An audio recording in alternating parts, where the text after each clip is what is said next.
जय हिंद दोस्तों, मैं हूं आपका बहादुर सर। और दोस्तों, आज के इस वीडियो में हम भारतीय संविधान के 1 से लगाकर 395 तक के जितने भी महत्वपूर्ण अनुच्छेद हैं उन सभी अनुच्छेद को पढ़ने वाले हैं। और दोस्तों, इन सभी अनुच्छेद को हम बिल्कुल सरल और आसान भाषा में पढ़ेंगे और सभी अनुच्छेद को हम एमसीक्यू फॉर्मेट में डिस्कस करेंगे। एमसीक्यू फॉर्मेट में अनुच्छेद को पढ़ने के अपने अलग फायदे हैं। एक तो आपको यहाँ से प्रीवियस ईयर क्वेश्चन मिल जाएंगे, ठीक है। दूसरा दोस्तों, आप इसको एज अ टेस्ट भी यूज़ कर सकते हैं। आप हर क्वेश्चन का आंसर लगाएंगे कमेंट सेक्शन में और वीडियो के लास्ट में अपना स्कोर शेयर करेंगे कि आपने कितने क्वेश्चन के सही आंसर दिए हैं। तो इस प्रकार से आप अपना आकलन भी कर सकते हैं कि आप कितने पानी में हैं, आप कितने क्वेश्चन का सही आंसर दे पा रहे हैं, ठीक है। वीडियो बेहद ही शानदार होने वाला है, इसलिए वीडियो को बिना स्किप किए लास्ट तक जरूर देखें।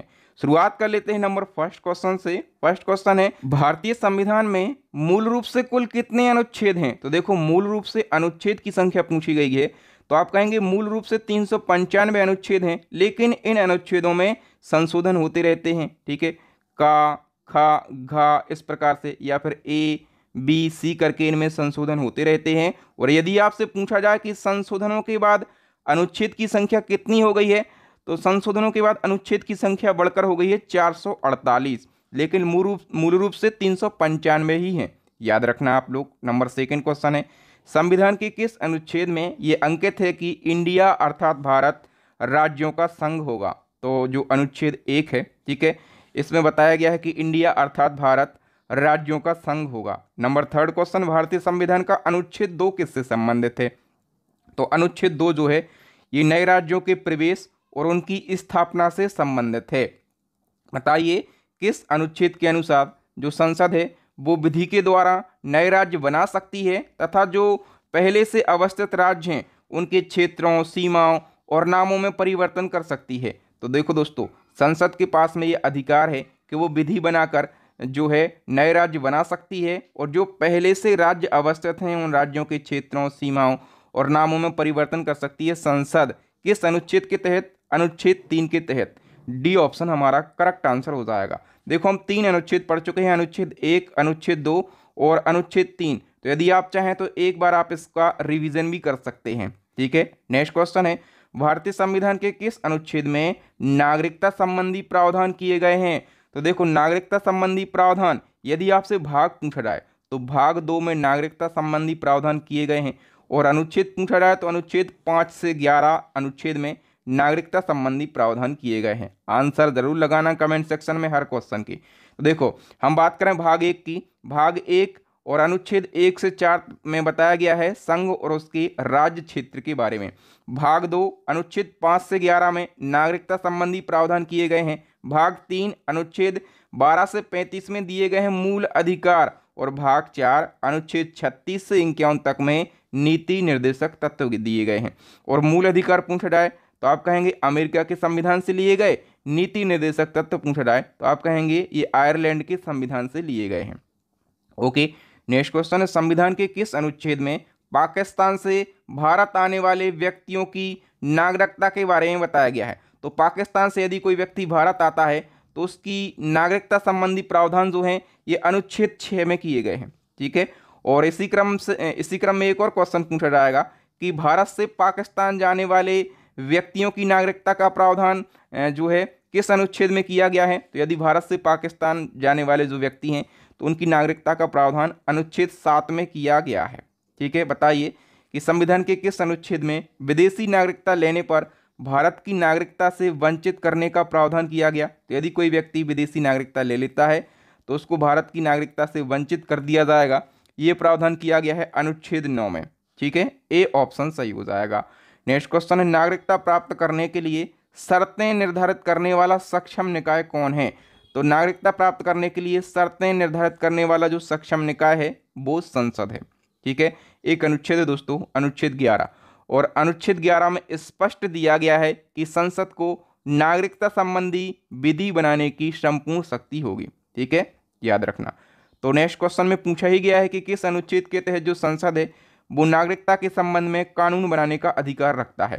तो अनुच्छेद 11, जैसे कि मैं आपको बता चुका हूं, ठीक है। नेक्स्ट क्वेश्चन है दोस्तों, भारतीय नागरिकता कितने तरीकों से हासिल की जा सकती है?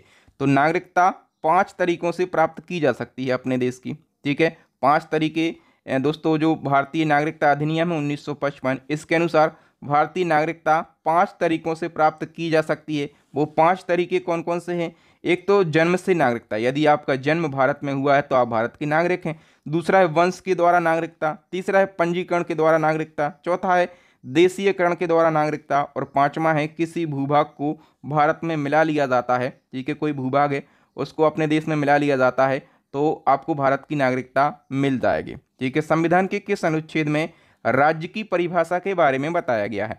तो अनुच्छेद 12 में राज्य की परिभाषा के बारे में बताया गया है। भारतीय संविधान के किस भाग में मौलिक अधिकारों का वर्णन किया गया है? मैं आपको बता चुका हूं कौन सा भाग है दोस्तों, भाग 3 है। ठीक है, और अनुच्छेद 12 से लगाकर 35 है, इसमें मौलिक अधिकारों का वर्णन किया गया है। समानता के अधिकार के अंतर्गत कितने अनुच्छेद आते हैं?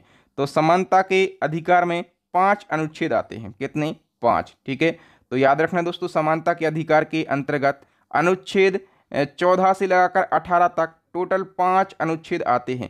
ये पूछा गया क्वेश्चन है। ठीक है, और वो 5 अनुच्छेद कौन कौन से हैं एक बार में आप इसका क्विक रिवीजन कर लो। अनुच्छेद 14 कहता है कि विधि के समक्ष समानता होगी। ठीक है, अनुच्छेद 15 कहता है कि धर्म, मूल, वंश, जाति, लिंग या फिर जन्म स्थान के आधार पर भेदभाव नहीं किया जाएगा। अनुच्छेद 16 कहता है लोक नियोजन यानी कि सरकारी नौकरियों में समानता होगी, कोई भेदभाव नहीं होगा जातिगत, है ना। और 17 कहता है अस्पृश्यता यानी कि छुआछूत का अंत होगा। 18 कहता है कि जो उपाधियां हैं, ठीक है, उपाधियों का अंत किया जाएगा। ठीक है, तो ये समानता के अधिकार हैं 14 से लगाकर 18 तक। दोस्तों, मैं आपको एक बड़ी सूचना देना चाहता हूँ, एक खुशखबरी देना चाहता हूँ। हमारी 3 ई बुक लॉन्च हो गई हैं। एक तो स्टैटिक जीके की रामबाण ई बुक है। इस ई बुक के अंदर आपको टीसीएस के द्वारा पूछे गए 5000 से ज़्यादा क्वेश्चन का कलेक्शन किया गया है सब्जेक्ट वाइज। इसमें आपको विश्व का भूगोल, भारत का भूगोल, भारत का इतिहास, इतिहास की तीनों पार्ट मिलेंगे, भारत का संविधान भी मिलेगा, भारतीय अर्थव्यवस्था और सामान्य विज्ञान, विज्ञान के भी तीनों पार्ट, फिजिक्स, केमिस्ट्री और बायोलॉजी, और साथ में मिल जाएगा आपको कंप्यूटर जीके यानी कि स्टैटिक जीके का कंप्लीट निचोड़ जो है आपको यहाँ पर देखने के लिए मिल जाएगा। और जो करंट अफेयर्स की ई बुक है, इसको हम पूरे यूट्यूब की सबसे बेस्ट ई बुक मानते हैं और बोलते भी हैं, क्योंकि इसमें जो है बहुत ही शानदार क्वेश्चन का कलेक्शन किया गया है। सारी चीज़ों को बिल्कुल व्यवस्थित टॉपिक वाइज अरेंज किया गया है। जो महत्वपूर्ण टॉपिक हैं करंट अफेयर्स के, ऐसे 60 से ज़्यादा महत्वपूर्ण टॉपिक हमने रखे हैं, और इसी में आपको मंथली करंट अफेयर्स भी मिल जाएगा। मतलब ये बेस्ट ई बुक है करंट अफेयर्स की।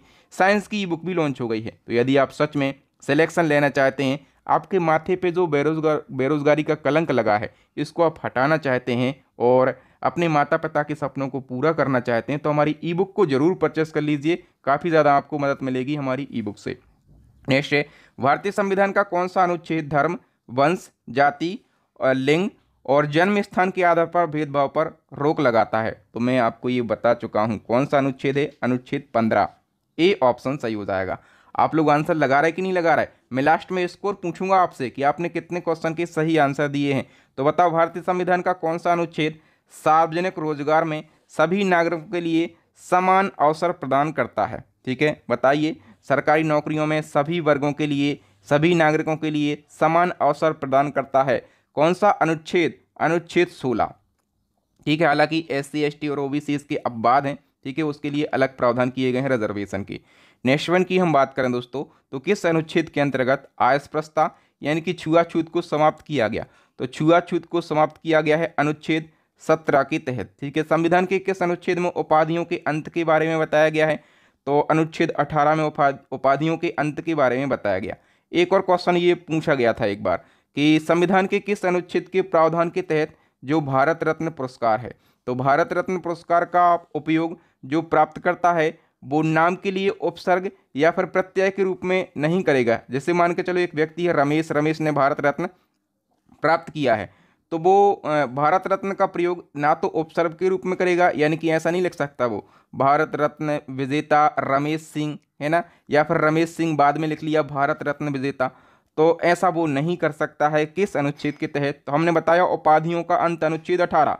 तो अनुच्छेद 18 का क्लॉज 1 है। ठीक है, इसके तहत वो भारत रत्न पुरस्कार का उपयोग उपसर्ग या फिर प्रत्यय के रूप में नहीं करेगा, और ये क्वेश्चन पूछा गया था।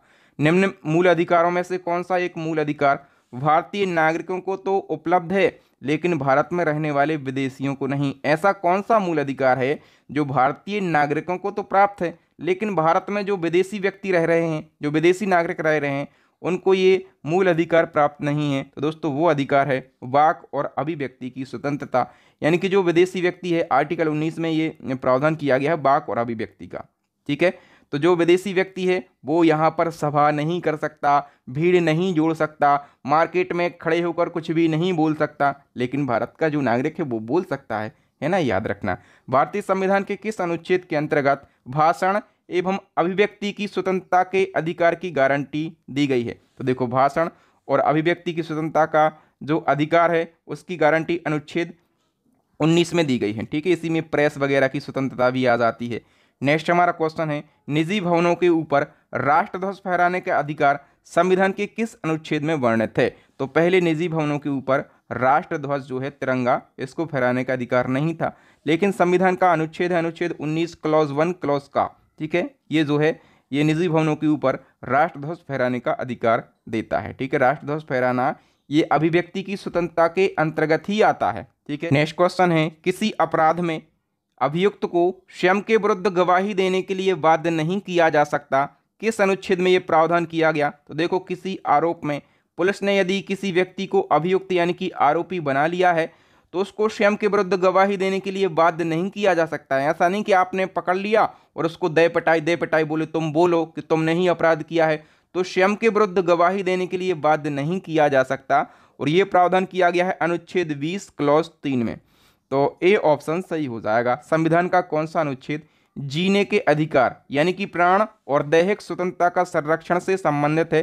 तो दोस्तों जो अनुच्छेद 21 है ये प्राण और दैहिक स्वतंत्रता का संरक्षण प्रदान करता है। नेक्स्ट है, किस अनुच्छेद के तहत 14 वर्ष से कम आयु के बच्चों को किसी कारखानों या फिर खदान या फिर जो खतरनाक रोजगार हैं उनमें काम करने के लिए नियोजित नहीं किया जाएगा? यानी कि दोस्तों बच्चों के शोषण से संबंधित एक अनुच्छेद है।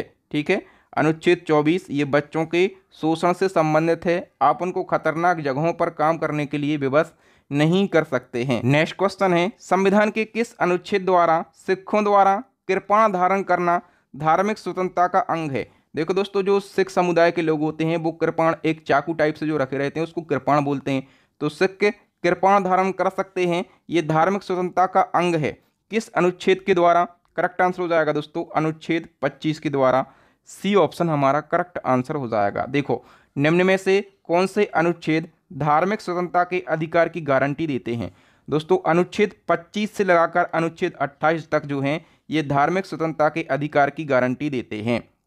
बताइए, संविधान के किस अनुच्छेद में अल्पसंख्यकों के हितों के संरक्षण की व्यवस्था की गई है? तो अल्पसंख्यकों के हितों के संरक्षण की व्यवस्था अनुच्छेद 29 में की गई है।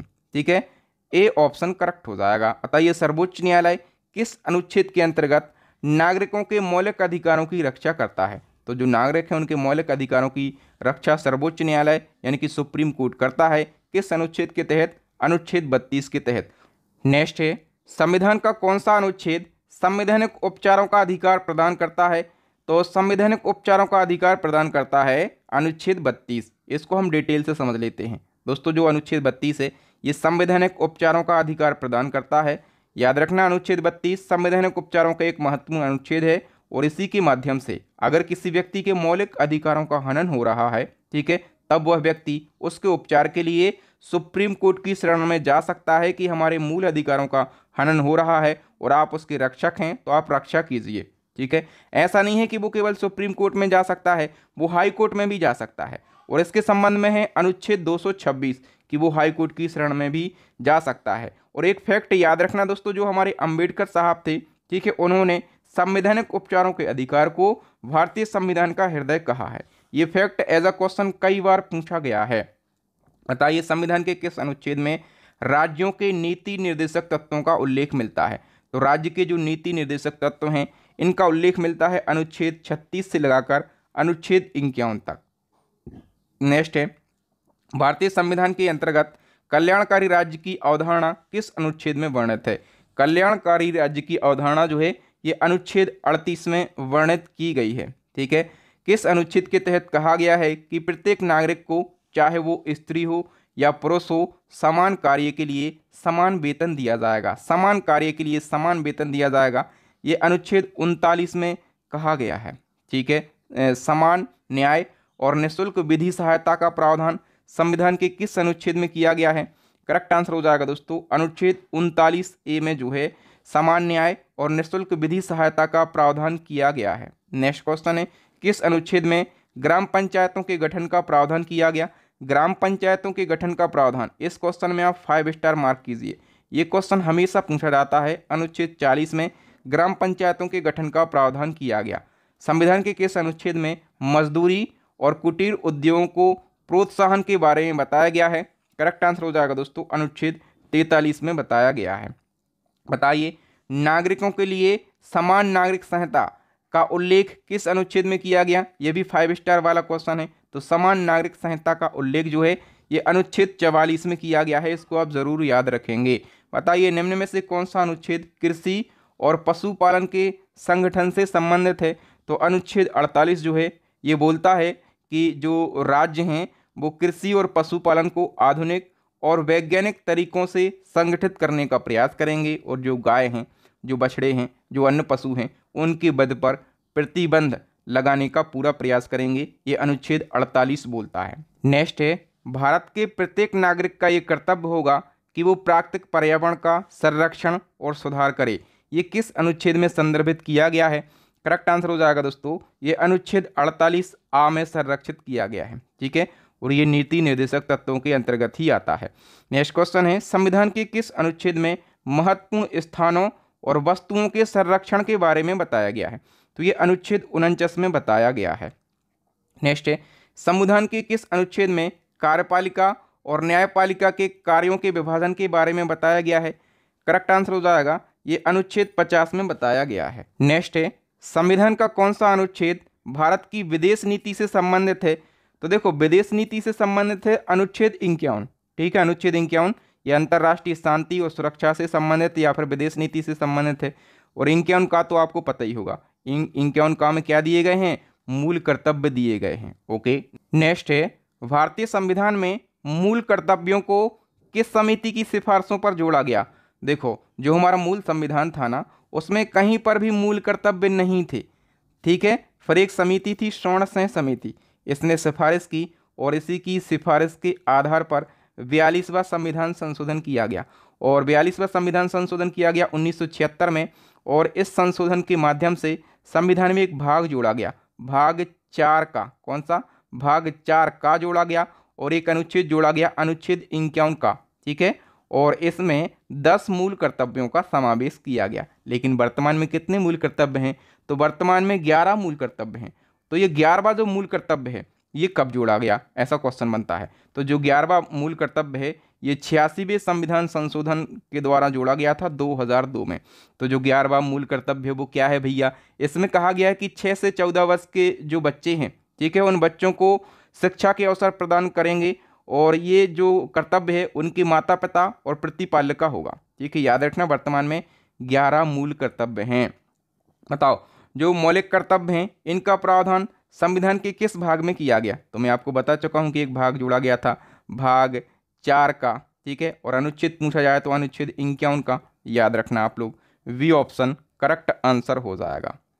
ठीक है, नेक्स्ट हमारा क्वेश्चन है, किस अनुच्छेद में राष्ट्रपति की नियुक्ति संबंधी वर्णन किए गए हैं? तो देखो, राष्ट्रपति की नियुक्ति का जो वर्णन है ये अनुच्छेद 52 में किया गया है। महत्वपूर्ण क्वेश्चन है। ठीक है, अनुच्छेद 53 में क्या कहा गया है कि संघ की कार्यपालिका शक्ति राष्ट्रपति में निहित होगी, और 54 में राष्ट्रपति के चुनाव संबंधी प्रावधान किए गए हैं, और 61 जो है राष्ट्रपति पर महाभियोग की प्रक्रिया का प्रावधान करता है। याद रखना चारों अनुच्छेद के बारे में। ठीक है, संविधान के किस अनुच्छेद में बताया गया है कि संघ की कार्यपालिका शक्ति राष्ट्रपति में निहित होगी? अभी मैंने आपको बताया, अनुच्छेद 53 में बताया गया है कि संघ की कार्यपालिका शक्ति जो है यह राष्ट्रपति में निहित होगी। और राष्ट्रपति के निर्वाचक मंडल के बारे में कौन सा अनुच्छेद बताता है? तो अनुच्छेद 54 ये राष्ट्रपति के निर्वाचक मंडल के बारे में बताता है। ठीक है, और बताइए कि राष्ट्रपति के निर्वाचन संबंधी पद्धति के बारे में किस अनुच्छेद में बताया गया है? तो अनुच्छेद 55 में राष्ट्रपति के निर्वाचन संबंधी पद्धति के बारे में बताया गया है। राष्ट्रपति के कार्यकाल का उल्लेख किया गया है अनुच्छेद 56 में। ठीक है, ए ऑप्शन करेक्ट हो जाएगा। और राष्ट्रपति के पुनर्निर्वाचन की पात्रता के बारे में बताया गया है अनुच्छेद 57 में। सी ऑप्शन करेक्ट आंसर हो जाएगा। राष्ट्रपति बनने के लिए योग्यताओं के बारे में बताया गया है अनुच्छेद 58 में। बी ऑप्शन सही हो जाएगा। नेक्स्ट क्वेश्चन है, राष्ट्रपति पद के लिए शर्तें किस अनुच्छेद में बताई गई हैं?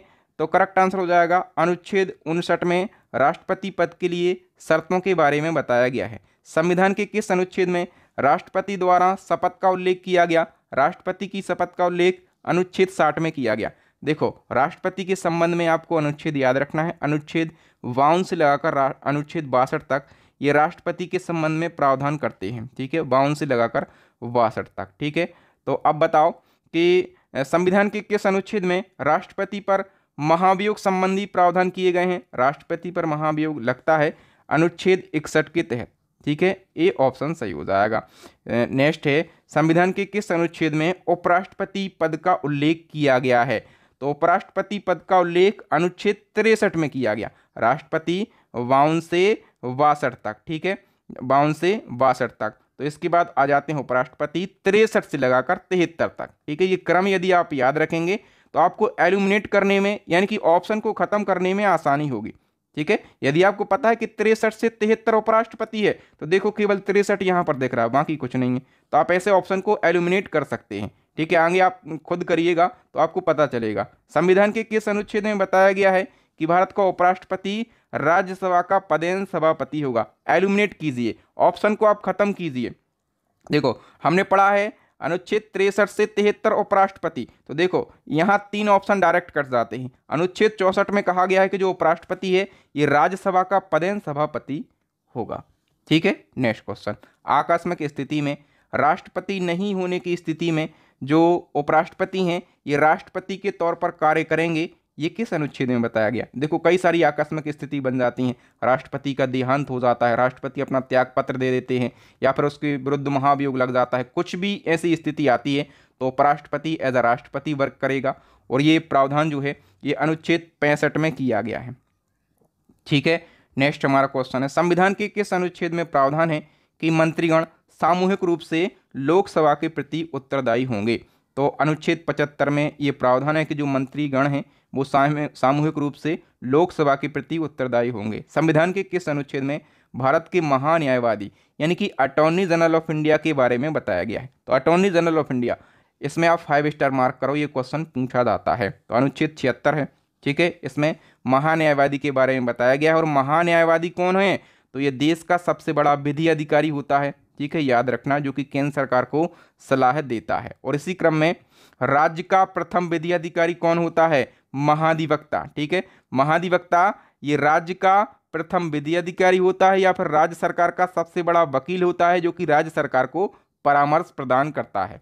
ठीक है, याद रखना, जैसे केंद्र में महान्यायवादी होते हैं इसी प्रकार से राज्य में महाधिवक्ता होते हैं। लेकिन महाधिवक्ता के संबंध में अनुच्छेद याद रखना कि इनकी पद का प्रावधान जो है ये अनुच्छेद 165 में किया गया है। मोस्ट इंपोर्टेंट ये अनुच्छेद 165, इसको आप जरूर याद रखना। किसी राज्य का प्रथम विधि अधिकारी कौन होता है? ऐसे क्वेश्चन पूछे जाते हैं। तो मैंने आपको बताया, केंद्र सरकार का प्रथम विधि अधिकारी महान्यायवादी होता है और राज्य सरकार का प्रथम विधि अधिकारी ये महाधिवक्ता होता है। नेक्स्ट क्वेश्चन है, अनुच्छेद 72 के अनुसार किसे सजा माफ करने या सजा में हेरफेर करने की शक्ति प्राप्त है? दोस्तों, अनुच्छेद 72 के तहत जो भारत के राष्ट्रपति हैं वो किसी व्यक्ति की सजा को माफ कर सकते हैं या फिर सजा को कम कर सकते हैं। तो यहाँ से आपको समझना होगा, राज्यपाल और राष्ट्रपति के पास में क्षमादान संबंधी शक्तियाँ होती हैं। अनुच्छेद 72 में राष्ट्रपति को क्षमादान संबंधी शक्तियाँ प्रदान की गई हैं और अनुच्छेद 161 में राज्यपाल को क्षमादान संबंधी शक्तियाँ प्रदान की गई हैं। जो राष्ट्रपति हैं ये किसी व्यक्ति की फांसी की सज़ा को उम्र कैद में बदल सकते हैं या फिर उम्र कैद की सज़ा को कम कर सकते हैं या फिर माफ़ भी कर सकते हैं। ठीक है, और राज्यपाल जो है ये भी किसी व्यक्ति की सज़ा को माफ़ कर सकता है या फिर कम कर सकता है अनुच्छेद 161 के तहत। लेकिन जो राज्यपाल है ये मृत्युदंड या फिर जो कोर्ट मार्शल यानी कि जो सैन्य अदालत होती हैं उनके तहत यदि किसी व्यक्ति को सज़ा दी गई है तो उनको माफ़ नहीं कर सकता है। ठीक है, तो राज्यपाल में ये केवल ये अंतर है कि वो मृत्युदंड की सज़ा को माफ़ नहीं कर सकता है। ठीक है, फांसी की सजा को भी माफ़ नहीं कर सकता राज्यपाल। और कोर्ट मार्शल यानी कि सैन्य अदालतों ने यदि कोई फैसला दिया है तो उनकी सजा को भी माफ़ नहीं कर सकता है राज्यपाल, लेकिन राष्ट्रपति कर सकता है। समझ गए दोनों में अंतर। नेक्स्ट, संविधान के किस अनुच्छेद में संसद के गठन का उल्लेख है? तो संसद के गठन का उल्लेख है आर्टिकल 79 में। ठीक है, इसी क्रम में आपसे पूछा जाएगा राज्यसभा के गठन का उल्लेख किस अनुच्छेद में है? तो अनुच्छेद 80 में राज्यसभा के गठन का उल्लेख है। इसी क्रम में पूछा जाएगा लोकसभा के गठन का उल्लेख किस अनुच्छेद में है? तो आप कहेंगे 81। तो देखो हमने 3 चीज़ें पढ़ी हैं, तो उन 3 चीज़ों को हम सरल भाषा में याद कर लेते हैं। सरल भाषा में देखो एक शब्द लिखा है सरल, साथ से क्या बन जाएगा हमारा संसद बन जाएगा, और संसद का उल्लेख है आर्टिकल 79 में। राज से हमारा क्या बन जाएगा राज्यसभा, राज्यसभा का उल्लेख मिल जाएगा आर्टिकल 80 में। ला से हमारा क्या बन जाएगा लोकसभा, और लोकसभा का उल्लेख मिल जाएगा आर्टिकल 81 में। तो 3 चीज़ें आपको क्रम से याद रखना है, सरल शब्द केवल आपको याद रखना है, साराला, संसद, राज्यसभा और लोकसभा, है ना, याद हो गया। नेक्स्ट क्वेश्चन, आपातकाल के दौरान लोकसभा का कार्यकाल एक बार में 1 वर्ष तक बढ़ाने का अधिकार संसद को है, ये किस अनुच्छेद में बताया गया? तो देखो आपातकाल यदि लगा है तो लोकसभा का कार्यकाल एक बार में 1 वर्ष तक बढ़ाया जा सकता है। ठीक है, और ये किस अनुच्छेद में बताया गया है? अनुच्छेद 83 में बताया गया है। नेक्स्ट है, संविधान के किस अनुच्छेद के अंतर्गत राष्ट्रपति लोकसभा को भंग कर सकता है? तो देखो राष्ट्रपति लोकसभा को भंग कर सकता है, लेकिन किस अनुच्छेद में ये प्रावधान है? तो अनुच्छेद 85 में ये प्रावधान किया गया है। संसद के 2 सदनों के बीच में 6 माह के अंतराल की अनिवार्यता का वर्णन किस अनुच्छेद में किया गया है? करेक्ट आंसर हो जाएगा, ये भी अनुच्छेद 85 में वर्णन किया गया है। ठीक है, नेक्स्ट, संविधान के किस अनुच्छेद में ये उल्लेख है कि लोकसभा में एक अध्यक्ष होगा और एक उपाध्यक्ष होगा? तो ये उल्लेख किया गया है अनुच्छेद 93 में। नेक्स्ट है, किस अनुच्छेद के अनुसार पक्ष और विपक्ष के मत बराबर होने पर लोकसभा अध्यक्ष अपने निर्णायक मत यानी कि कास्टिंग वोट का प्रयोग करता है? तो देखो किसी मुद्दे को लेकर पक्ष और विपक्ष दोनों के वोट बराबर हैं तो लोकसभा अध्यक्ष के पास में एक निर्णायक मत होता है, ठीक है, जिसको हम कास्टिंग वोट भी बोलते हैं। ठीक है, तो लोकसभा अध्यक्ष अपने निर्णायक मत का प्रयोग करता है अनुच्छेद 100 के तहत। ठीक है, याद रखना। ठीक है, ऐसा याद रखना कि दोनों पक्षों के 100 वोट हो गए हैं। ठीक है, तो अब एक वोट लोकसभा अध्यक्ष करेगा। ठीक है, तो अनुच्छेद 100 आपको ऐसे याद रहेगा। राष्ट्रपति किस अनुच्छेद के अंतर्गत लोकसभा और राज्यसभा की संयुक्त बैठक बुला सकता है? संयुक्त बैठक वाला मामला बहुत ज़्यादा महत्वपूर्ण है। अनुच्छेद 108 आपको याद रखना है। राष्ट्रपति लोकसभा और राज्यसभा की संयुक्त बैठक बुलाता है, लेकिन ये जो संयुक्त बैठक बुलाई है राष्ट्रपति ने, इसकी अध्यक्षता कौन करेगा? तो लोकसभा का अध्यक्ष, याद रखना, संयुक्त बैठक की अध्यक्षता करता है लोकसभा का अध्यक्ष। ये भी क्वेश्चन हमेशा पूछा जाता है। अब तक कितनी बार संयुक्त बैठक बुलाई गई है? तो अब तक केवल 3 बार भारत में संयुक्त बैठक बुलाई गई है। ठीक है, भारतीय संविधान के किस अनुच्छेद के अनुसार धन विधेयक को राज्यसभा में पेश नहीं किया जाएगा? तो धन विधेयक को राज्यसभा में पेश नहीं किया जाएगा, अनुच्छेद 109 में ये प्रावधान किया गया है। ठीक है, किस अनुच्छेद में धन विधेयक को परिभाषित किया गया?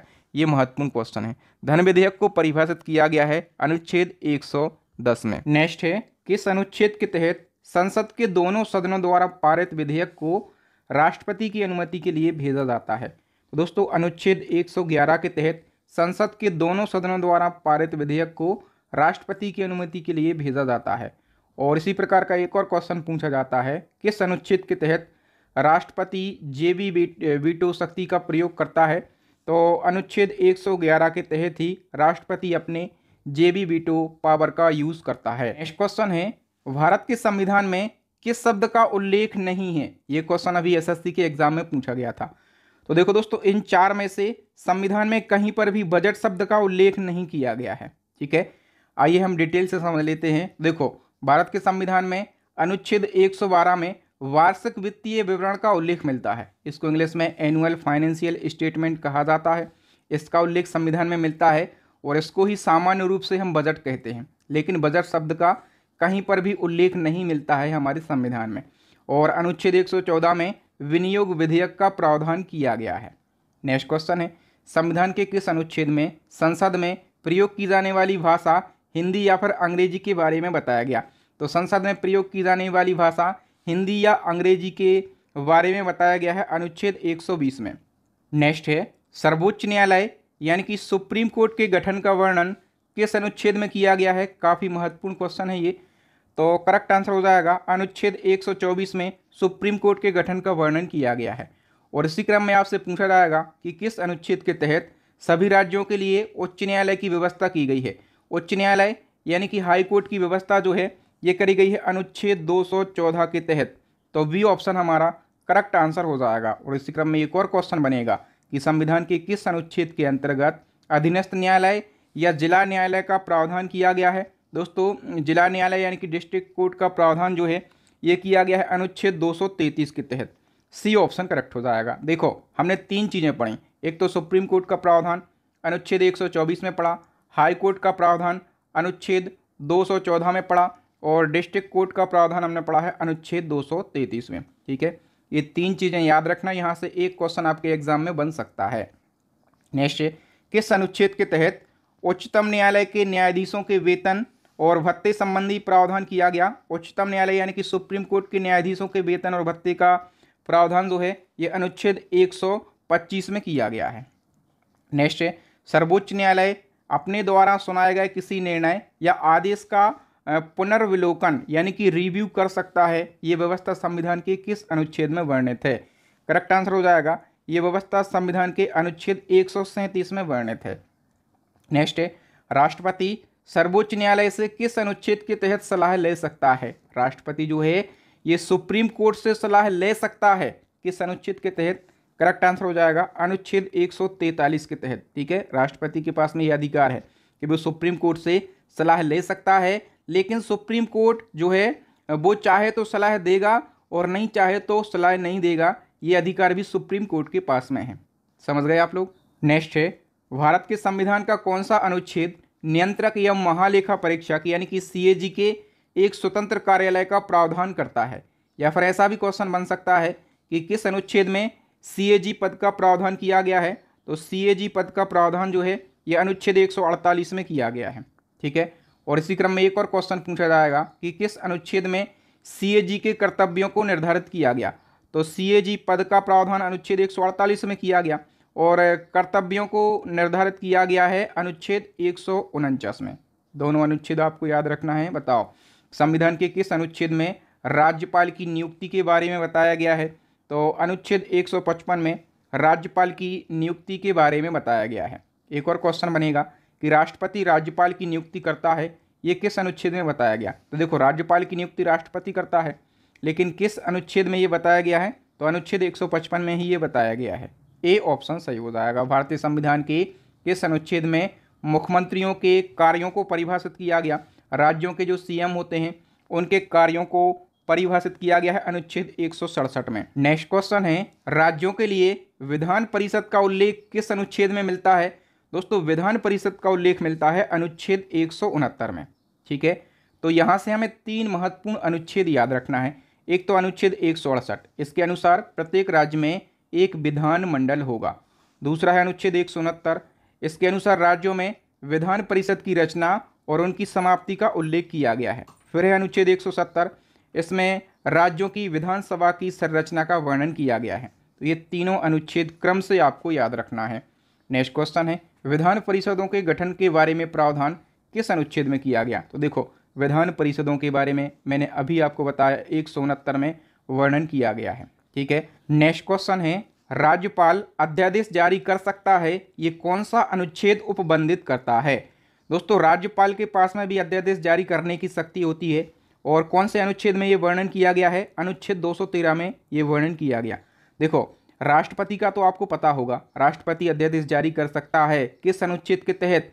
तो अनुच्छेद 123 के तहत। ठीक है, तो राष्ट्रपति की अध्यादेश जारी करने की शक्ति अनुच्छेद 123 में है और राज्यपाल को अध्यादेश जारी करने की शक्ति अनुच्छेद 213 में है। दोनों याद रखना भैया, यहाँ से क्वेश्चन पूछा ही जाता है। संविधान के किस अनुच्छेद में राज्य विधानमंडल के प्रति राज्यपाल के संदेश का प्रावधान किया गया है? करेक्ट आंसर हो जाएगा अनुच्छेद 176 में किया गया। नेक्स्ट क्वेश्चन है, किस अनुच्छेद के तहत ये उपबंध किया गया है कि प्रत्येक राज्य के लिए एक उच्च न्यायालय होगा? हाई कोर्ट के बारे में मैं आपको बता चुका हूँ। हाई कोर्ट के बारे में उल्लेख जो है ये अनुच्छेद 214 में किया गया है। ठीक है, नेक्स्ट क्वेश्चन है, संविधान का कौन सा अनुच्छेद प्रत्येक राज्य के लिए उच्च न्यायालय को अभिलेख न्यायालय घोषित करता है? तो उच्च न्यायालय को अभिलेख न्यायालय घोषित किया गया है अनुच्छेद 215 के तहत। बी ऑप्शन सही हो जाएगा। बताइए उच्च न्यायालय में न्यायाधीशों की नियुक्ति संबंधी प्रावधान किस अनुच्छेद में किए गए? हाईकोर्ट में न्यायाधीशों की नियुक्ति का प्रावधान जो है ये अनुच्छेद 217 में किया गया है। नेक्स्ट क्वेश्चन है, संविधान का कौन सा अनुच्छेद पंचायती राज को परिभाषित करता है? तो पंचायती राज को अनुच्छेद 243 परिभाषित करता है। ये मोस्ट इंपोर्टेंट आर्टिकल है। नेक्स्ट है, संविधान के किस अनुच्छेद के तहत अपशिष्ट शक्तियां केंद्र के पास हैं? तो अपशिष्ट शक्तियां केंद्र के पास हैं किस अनुच्छेद के तहत? अनुच्छेद 248 के तहत। नेक्स्ट है, राज्यों द्वारा मांग करने पर भारत की संसद उन राज्यों के लिए किस अनुच्छेद के अंतर्गत कानून बना सकती है? यदि कोई राज्य कोई मांग करता है तो भारत की संसद उन राज्यों के लिए अलग से वो कानून बना सकती है। किस अनुच्छेद के तहत? अनुच्छेद 252 के तहत। नेक्स्ट क्वेश्चन है, भारतीय संविधान का कौन सा अनुच्छेद संसद को अंतर्राष्ट्रीय समझौतों पर कानून बनाने की शक्ति प्रदान करता है? तो संसद को अंतर्राष्ट्रीय समझौतों पर कानून बनाने की शक्ति है किस अनुच्छेद के तहत? अनुच्छेद 253 के तहत। सी ऑप्शन सही हो जाएगा। नेक्स्ट, संविधान के किस अनुच्छेद के तहत केंद्र सरकार राज्य सरकारों को निर्देश दे सकती हैं? तो केंद्र सरकार राज्य सरकारों को निर्देश देती हैं किस अनुच्छेद के तहत? करेक्ट आंसर हो जाएगा अनुच्छेद 256 के तहत। नेक्स्ट है, अंतर्राज्यीय परिषद के गठन का प्रावधान किस अनुच्छेद में किया गया? करेक्ट आंसर हो जाएगा अनुच्छेद 263 में। नेक्स्ट, भारतीय संविधान के किस अनुच्छेद के तहत भारत की संचित निधि को गठित किया जाता है? तो भारत की संचित निधि के गठन का वर्णन जो है ये अनुच्छेद 266 में किया गया है। महत्वपूर्ण क्वेश्चन है। बताइए आकस्मिक निधि के बारे में प्रावधान किस अनुच्छेद में किया गया? तो आकस्मिक निधि ये भी पूछा जाता है। अनुच्छेद 267 में आकस्मिक निधि का प्रावधान किया गया है। 101वें संविधान संशोधन अधिनियम 2016 के द्वारा कौन सा अनुच्छेद जोड़ा गया? तो करेक्ट आंसर हो जाएगा इसमें अनुच्छेद 279 का जोड़ा गया। ठीक है, याद रखना। और 279 का में किस चीज़ का प्रावधान किया गया है? तो इसमें जीएसटी काउंसिल यानी कि जीएसटी परिषद के गठन का प्रावधान किया गया है अनुच्छेद 279 का में। और ये अनुच्छेद 101वें संविधान संशोधन 2016 के द्वारा जोड़ा गया था। ये भी आपको याद रखना है। बताइए वित्त आयोग की स्थापना किस अनुच्छेद के तहत की गई थी? तो वित्त आयोग की स्थापना अनुच्छेद 280 के तहत की गई थी। और वित्त आयोग की स्थापना कब करी गई थी? 1951 में करी गई थी। ठीक है, सन भी आपको याद रखना है। बताइए संविधान के किस अनुच्छेद में बताया गया है कि संपत्ति का अधिकार अब एक कानूनी अधिकार है? पहले संपत्ति का अधिकार मौलिक अधिकार था, ठीक है, लेकिन संपत्ति के अधिकार को अब कानूनी अधिकार बना दिया गया है और इसको अनुच्छेद 300 का में रखा गया है। ठीक है, इसको याद रखना, ये पूछा जाता है। बताइए संघ तथा राज्यों के लिए लोक सेवा आयोग के गठन का प्रावधान किस अनुच्छेद में किया गया? लोक सेवा आयोग यानी कि यूपीएससी के गठन का प्रावधान जो है ये अनुच्छेद 315 में किया गया है। मोस्ट इंपोर्टेंट क्वेश्चन है ये। बताइए भारतीय संविधान के किस अनुच्छेद के तहत चुनाव आयोग के बारे में प्रावधान किया गया? चुनाव आयोग का प्रावधान ये अनुच्छेद 324 में किया गया है। ठीक है, और चुनाव आयोग के जो प्रमुख होते हैं, ठीक है, देखो चुनाव आयोग जो है ये 3 सदस्यीय होता है। एक होते हैं मुख्य चुनाव आयुक्त और 2 होते हैं चुनाव आयुक्त। इन तीनों की नियुक्ति राष्ट्रपति के द्वारा करी जाती है। भारत के संविधान के किस अनुच्छेद में सार्वभौमिक वयस्क मताधिकार का प्रावधान किया गया है? तो अनुच्छेद 326 में सार्वभौमिक वयस्क मताधिकार का प्रावधान किया गया है। 61वें संविधान संशोधन 1989 के द्वारा वयस्क मताधिकार की आयु 21 वर्ष से घटाकर 18 वर्ष कर दी गई। तो वयस्क मताधिकार की आयु किस अनुच्छेद में वर्णित है?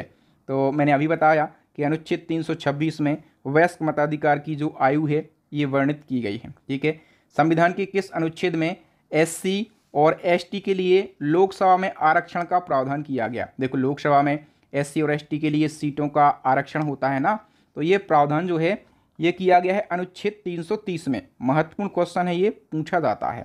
ठीक है, और इसी क्रम में आपसे पूछा जाएगा कि लोकसभा में एंग्लो इंडियन समुदाय के प्रतिनिधित्व के लिए प्रावधान किस अनुच्छेद में किया गया? तो देखो अनुच्छेद 331 है। ठीक है, और इसके तहत लोकसभा में एंग्लो इंडियन समुदाय के सदस्यों को मनोनीत करने का अधिकार होता था। ठीक है, राष्ट्रपति इनको मनोनीत करते थे 2 सदस्यों के लिए।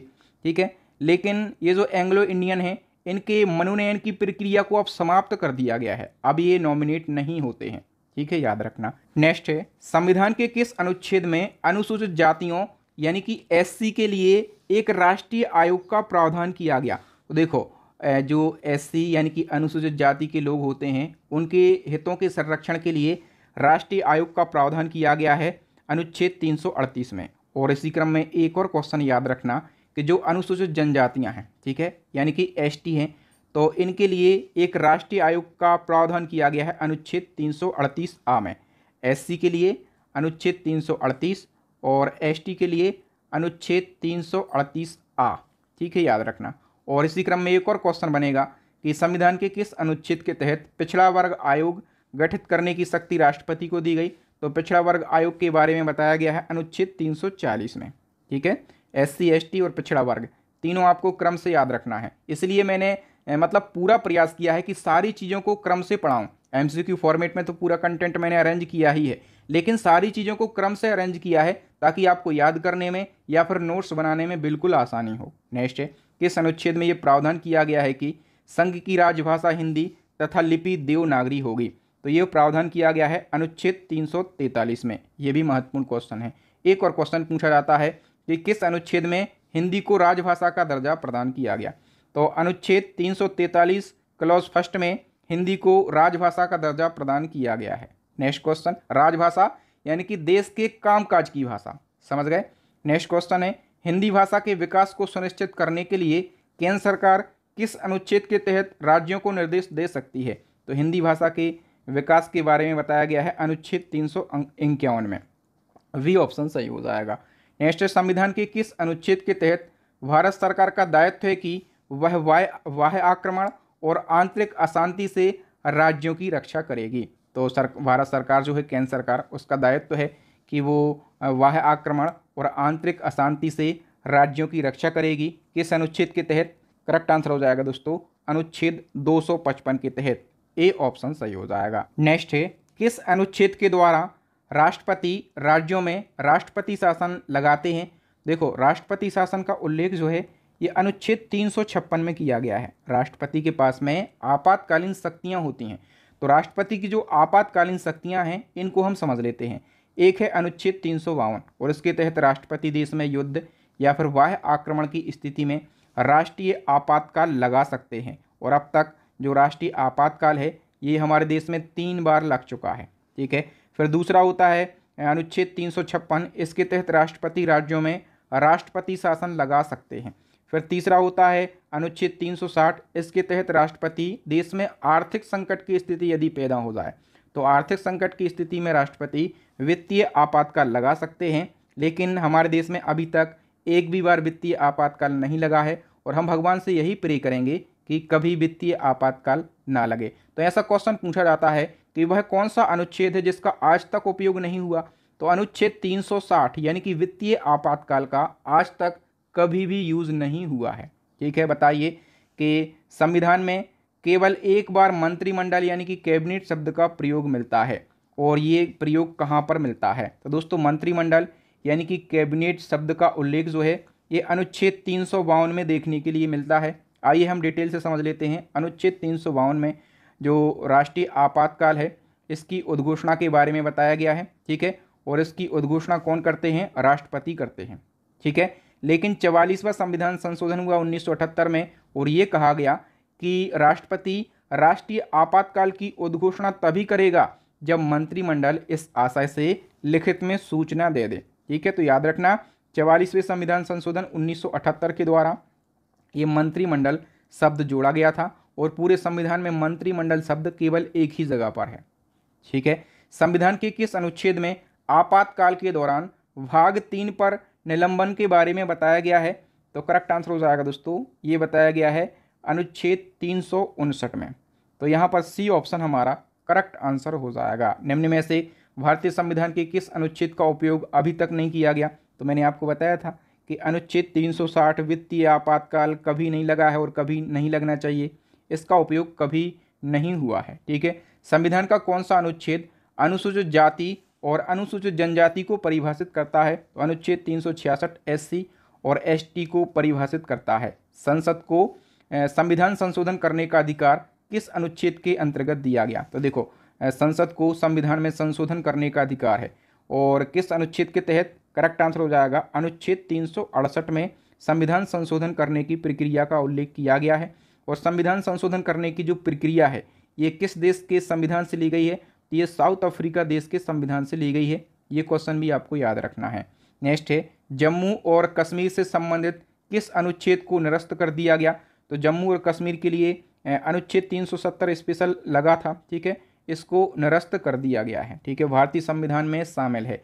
भारतीय संविधान में क्या क्या शामिल है, तो देखो भारतीय संविधान में 395 अनुच्छेद हैं, ठीक है, 22 भाग हैं और 12 अनुसूचियां हैं, ठीक है। मूल रूप से 395 अनुच्छेद हैं, लेकिन इन अनुच्छेदों में समय समय पर संशोधन होते रहते हैं।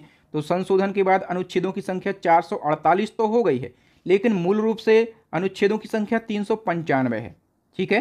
तो याद रखना 395 अनुच्छेद, 22 भाग और 12 अनुसूचियां हैं भारतीय संविधान में। तो दोस्तों यहाँ पर जितने भी महत्वपूर्ण अनुच्छेद थे और उनसे जितने भी क्वेश्चन बन सकते थे सभी को हमने एक बार में आसान भाषा में पढ़ लिया है।